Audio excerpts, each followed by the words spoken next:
Ladies and gentlemen, brothers and sisters in Christ, today I want to talk about something that is not just a word, not just an idea, but a destiny, chosen one. God picked you before the foundation of the world. He knew your name. He called you. He set you apart. You are not here by accident. You are here by appointment. The time for hesitation is over. The time for wondering is finished. This is the hour. This is the call. This is the moment. It's go time. You are not an accident. You are chosen by God before the foundation of the world. Before the suns blazed across the heavens, before the oceans were poured into their basins, before the stars were flung into the night sky, God already knew you. He had already seen your face, spoken your name, and written your days. You are not the result of random chance. You are not the product of coincidence or the role of human history. You are the design, the purpose, the deliberate choice of the Almighty. He formed you in secret. He wove you together thread by thread, and He marked you with His seal before you ever drew your first breath. The world may try to tell you that you are ordinary, that you are replaceable, that you are just one among billions, but heaven testifies something different. Heaven declares that before the foundation of the world was laid, God had already chosen you. Think of the magnitude of that truth. Before you did anything good or bad, before you succeeded or failed, before you were celebrated or rejected, God had already set His hand upon you. His choice was not based on your perfection, your strength, or your performance. His choice was rooted in His love, His sovereignty, His will. You did not choose Him first. He chose you. And when God chooses, it cannot be undone. You see, the enemy wants you to believe you are here by accident. He whispers that you are unworthy, that your life is meaningless, that your existence is without significance. But those are lies from the pit of hell. Because if God has chosen you, every day of your life carries eternal weight. Every step has been ordered. Every trial has been measured, every valley has purpose, and every mountain is part of the journey. You are chosen not because of what you bring to God, but because of what He has placed within you. And what He places within you, no force of darkness can take away. Chosen means called. Chosen means separated. Chosen means marked. The hand of the Almighty is upon you, and His fingerprint is pressed into the very fabric of your being. Before you were born, God told the prophet Jeremiah, I knew you, I set you apart, I appointed you as a prophet to the nations. And in the same way, He has known you, set you apart, and appointed you for such a time as this. That means your birth is not random. Your timing is not accidental, and your purpose is not small. You are part of a divine strategy, a heavenly plan written before time began. Think of a king preparing a great banquet. He does not invite at random. He sends invitations with intent, with purpose, with thought.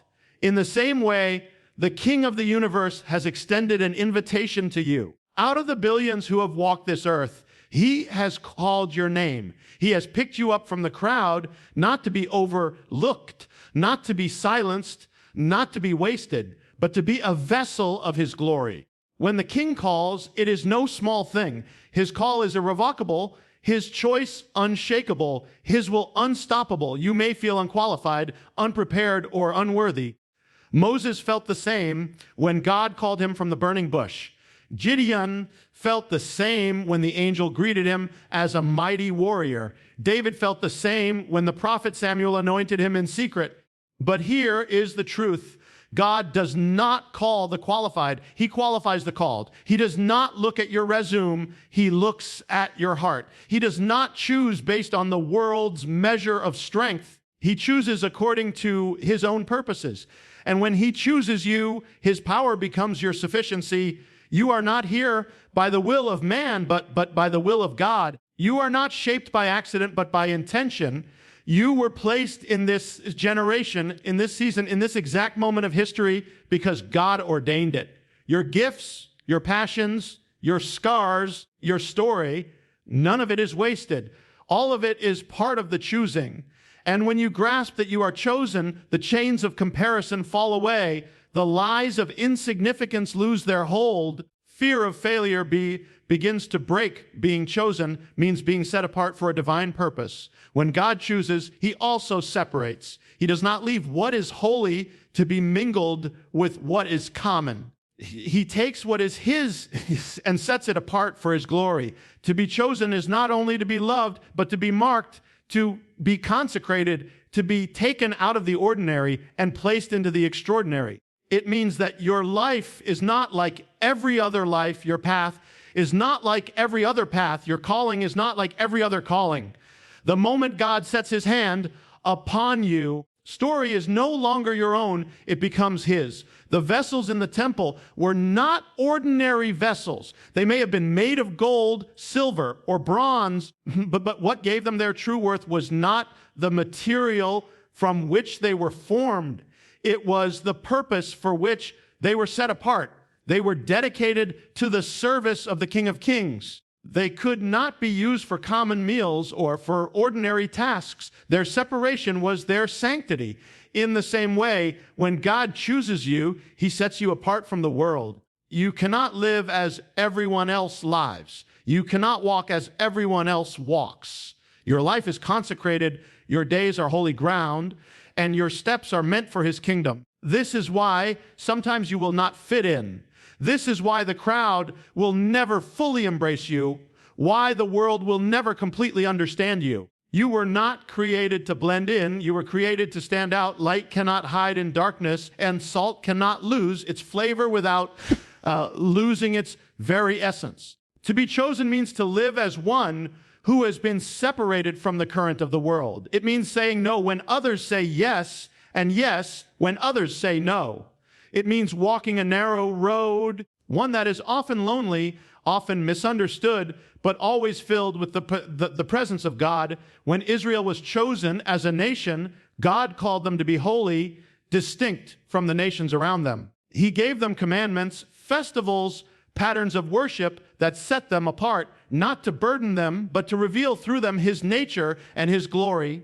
Likewise, being chosen today does not mean a life of confinement, but a life of distinction. It means being a living testimony, a walking signpost pointing not to yourself, but to the one who called you. Every act of obedience, every moment of sacrifice, every choice of faith over fear declares to the world that you belong to him. Being set apart also means being prepared. God does not set apart a person without shaping them for their purpose. Joseph was set apart, but before he could stand in Pharaoh's palace, he had to walk through betrayal, slavery, and prison. David was set apart, but before he could reign as king, he had to fight lions, bears, and giants. Esther was set apart, but before she could save her people, she had to walk into a palace where her very life was at risk. To be chosen means that God will take you through seasons of refining, seasons that strip away what does not belong, that prepare you for what is to come. And this is why the battles you face are not meaningless. The fire is not random. The waiting is not wasted. Every challenge, every delay, every struggle is part of the separation process. God is removing the lesser so that the greater can be revealed. He is setting you apart not just in name, but in reality, shaping you into a vessel fit for his purpose. That is why some doors have closed, why some relationships have ended, why some paths you thought were right turned out to be dead ends. It was never rejection, it was protection. It was never loss, it was preparation. To be chosen and set apart is not to live a life of ease, but to live a life of meaning. It is to carry within you a divine assignment, a heavenly mandate that only you can fulfill. It means your life cannot be wasted because every moment is tied to eternity. You are not set apart to hide. You are set apart to shine. You are not separated to be silent. You are separated to proclaim. God's calling requires action. Faith without movement is dead. When God calls, he does not call you to stand still in the place you were found. He calls you to rise, to step forward, to walk into what he has ordained. Faith is not passive agreement. It is not silent belief. It is not hidden conviction. Faith is motion. Faith is stepping out of the boat when the waves are high. Faith is marching around the walls when the city looks impenetrable. Faith is moving when everything around you tells you to stay put. The call of God is not a suggestion, it is a summons. When Abraham heard the voice of the Lord, he did not just nod in agreement. He left his homeland, he left his father's house, he left everything familiar to go to a land he had never seen. When Noah received the command to build, he did not merely say, "I believe." He picked up the hammer, he cut the wood, he built the ark in obedience. When Peter heard the words, "Follow me," he dropped his nets and walked away from his old life. Each act of faith required action. Each calling demanded movement. Each step was proof that the voice of God had been heard. Faith without action is like a seed that never breaks the ground. It may contain life, but it never produces fruit. God has not chosen you to remain in potential. He has chosen you to walk in purpose. To believe in the calling of God and yet refuse to move is to bury the very gift He has placed within you. It is to live as though His word has no power, His promise has no weight, His summons has no authority. But when you act, when you step out, when you move, you align yourself with the very flow of heaven, and what seemed impossible begins to unfold. The Red Sea did not part until Moses stretched out his staff. The Jordan River did not stop flowing until the priests put their feet in the water. The walls of Jericho did not fall until Israel lifted their voices in a shout. God moves in partnership with His people, not because He needs us, but because He has chosen to include us in His plan. His power is released when faith is demonstrated in action. Your obedience becomes the channel through which His glory is revealed. But action requires courage. It requires stepping into the unknown, risking what is familiar, letting go of what is comfortable. The enemy will whisper that you are not ready, that you are not qualified, that you do not have what it takes. Fear will tell you to wait. Doubt will tell you to hesitate. Pride will tell you to do it your way. Yet every voice that calls you to inaction is a voice that seeks to rob you of your destiny. Faith is not waiting for perfect conditions. It is moving because God has spoken. God's calling will always stretch you beyond your strength. If you could accomplish it in your own power, would not require faith.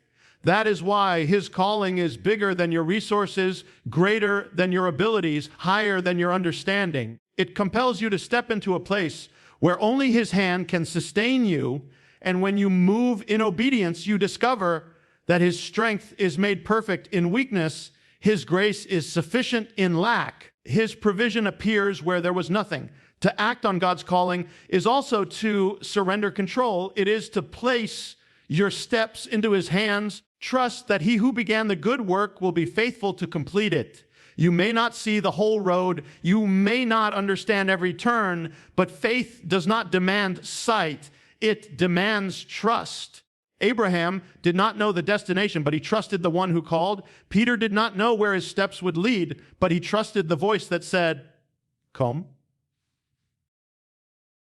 Action is the proof of trust. Obedience is the evidence of faith. When God calls, He is not asking you for perfection. He is asking you for movement. He is not waiting for you to have all the answers. He is waiting for you to take the first step. And as you move, heaven moves with you. As you act, the Spirit empowers you. As you step forward, the way opens, the seas part, the walls fall. Destiny, He spoke, begins to manifest before your eyes. Opposition is confirmation. The enemy fights what God ordains. The very presence of resistance in your life is often the clearest sign that you are walking in the direction of your calling. The enemy does not waste his weapons on what poses no threat to his kingdom. He does not launch his fiercest attacks against those who are idle, asleep, or bound by the world.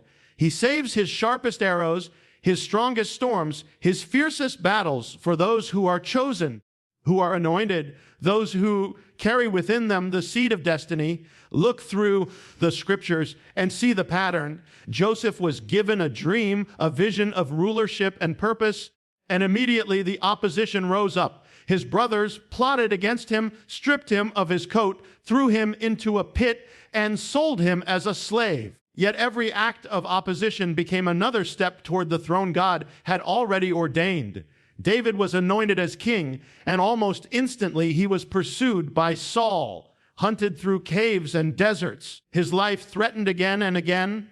Yet each battle forged him into the man who could carry the weight of the crown. Jesus himself was baptized in the Jordan. The Spirit descended upon him. Voice of the Father declared, "This is my Son." And the very next moment, he was led into the wilderness to face the tempter.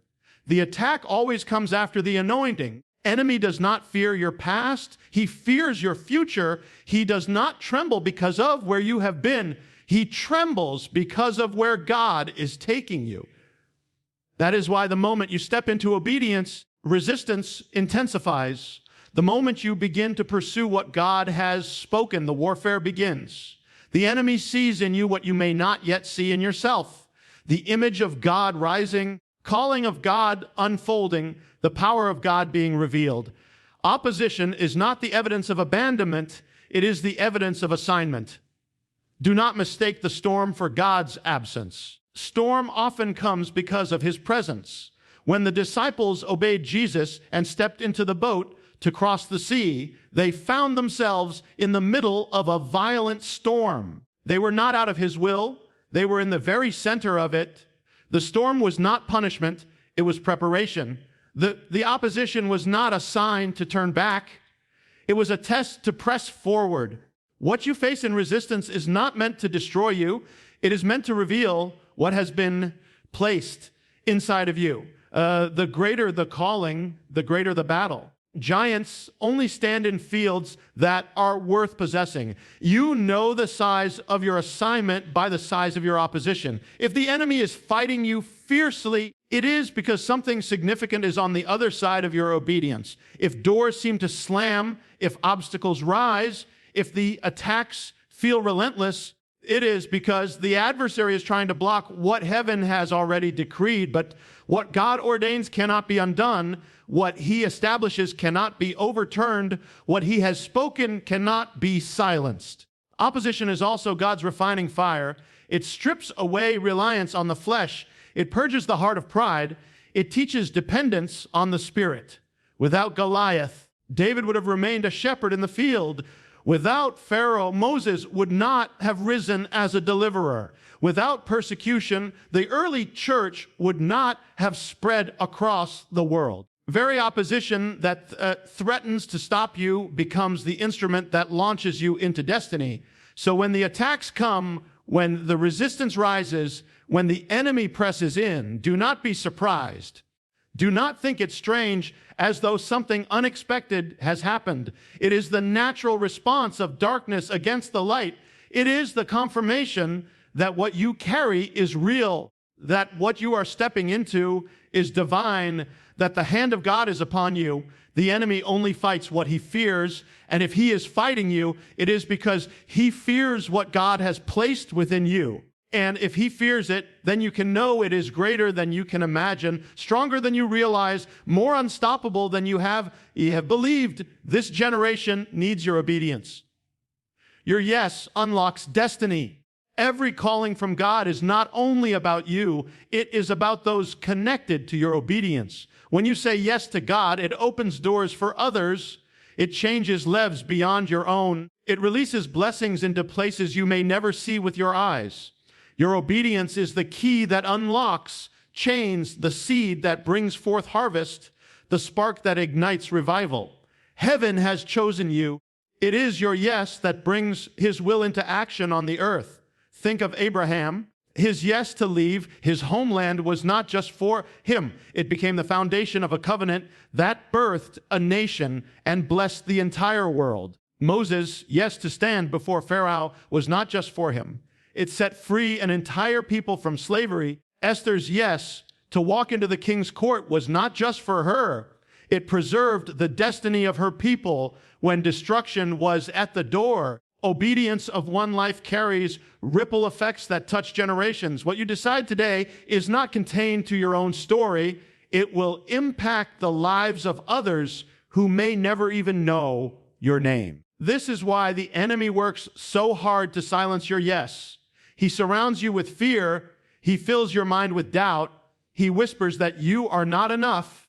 He knows that one act of obedience can unravel his plans. He knows that when a child of God steps into obedience, chains begin to break, miracles begin to manifest, and destinies begin to align. He knows that your yes is dangerous to the kingdom of darkness. That is why he fights it so fiercely. Your yes does not need to be big in the eyes of the world. It may be as simple as speaking truth when silence feels safer.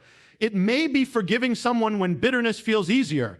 It may be stepping out to serve when comfort calls you to stay hidden. But every act of obedience, no matter how small, carries eternal weight. The 5 loaves and 2 fish placed in the hands of Jesus became food for thousands. The small jar of oil poured out in obedience by the widow became the vessel of her provision. The simple yes of Mary to bear the Son of God brought forth salvation for the world. Do not underestimate the power of a surrendered yes. Obedience is not about convenience. It is about covenant. It is not about what feels easy. It is about what fulfills eternal purpose. Your yes will cost you. Sometimes it will separate you from people you thought would always walk with you. Sometimes it will call you into places you never expected, places that test your faith, places that stretch your endurance. But that yes will never leave you empty. The one who calls you is faithful, and he equips you for every step of the journey. This generation is waiting for voices that will rise in obedience. A world drowning in confusion needs the clarity of those who will say yes to God's truth. A culture consumed by compromise needs the witness of those who will say yes to holiness. Families broken and hurting need the healing that comes from someone's yes to forgiveness, restoration, and love.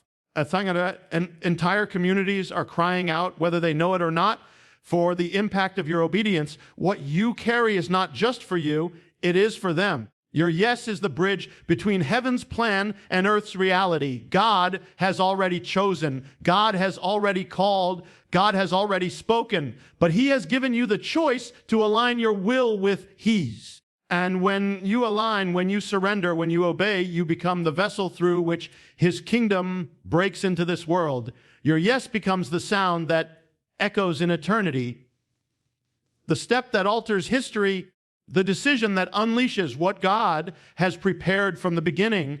It's not tomorrow, it's now. It's go time. The call of God is not something to be delayed, postponed, set aside for another season. When the Lord speaks, he does not say someday, he does not say later, he says now. The kingdom of God advances not on hesitation, but on urgency. The Spirit of God is moving in this very hour, and he is calling you to rise, to step forward, to act in faith without delay. The enemy's greatest weapon is not always defeat. It is distraction. If he can convince you to wait, to put off obedience until tomorrow, he has already stolen the power of today. Every great move of God in Scripture required an immediate response. When Jesus called the fishermen, they dropped their nets at once. When Elijah threw his mantle on Elisha, he left his oxen and ran after him. When the angel came to Mary, she did not ask for years to prepare. She said, "Let it be unto me according to your word." Delay is the language of unbelief, but obedience is the language of faith. God is not calling you to get ready one day. He is declaring that you are ready now because he is the one who makes you ready. The lie of tomorrow is a trap. Tomorrow promises you more time. Tomorrow is not guaranteed. Tomorrow says you can wait until you feel stronger, but strength comes only when you step out. Tomorrow says you can act when the conditions are right. Faith is not about conditions, it is about conviction. Tomorrow keeps you chained to hesitation, but God has placed eternity in this moment, in this hour, in this very breath. Postpone his call is to resist his spirit, but to say yes now is to step into the fullness of destiny. The harvest is not waiting for another season, it is ripe. The world is not longing for another voice in the future. It is desperate for your voice today. Families are breaking now. Hearts are hurting now. People are searching now. And God has placed you here in this generation for this very reason. You were not chosen for yesterday. You were not chosen for some distant tomorrow. You were chosen for now. This is why you were born in this time and not another. Why you walk this earth in this generation and not another. Why your story unfolds in this chapter of history and not another. Go time means stepping out even when you do not feel ready. Moses did not feel ready to face Pharaoh, but the time was now. Joshua did not feel ready to lead Israel, but the time was now. Gideon did not feel ready to fight the Midianites, but the time was now. If you wait until you feel ready, you will never move. Readiness is not the absence of fear, it is the presence of faith. Readiness is not having all the answers, it is trusting the one who does. Readiness is not perfect conditions, it is perfect surrender. Go time means urgency in obedience, boldness in action, and trust in the God who goes before you. It means no more excuses, no more delays, more looking back at what was. It means fixing your eyes on the author and finisher of your faith and pressing forward with all that is within you. It means living as if this is the moment that changes everything, because it is. The time for wavering is over. The time for questioning is over. The time for hesitation is over. Heaven is moving, Spirit is stirring, the call has gone forth, and the only response left is to move. Not tomorrow, not someday, not when it feels safe or convenient. The kingdom is breaking in now. Battle is raging now. The glory is waiting now, and your place in it cannot be filled by another. The one who chose you, the one who called you, one who set you apart, has declared that this is the hour, this is the season, this is the appointed moment. It is not tomorrow, it is now. It is not later. It is go time.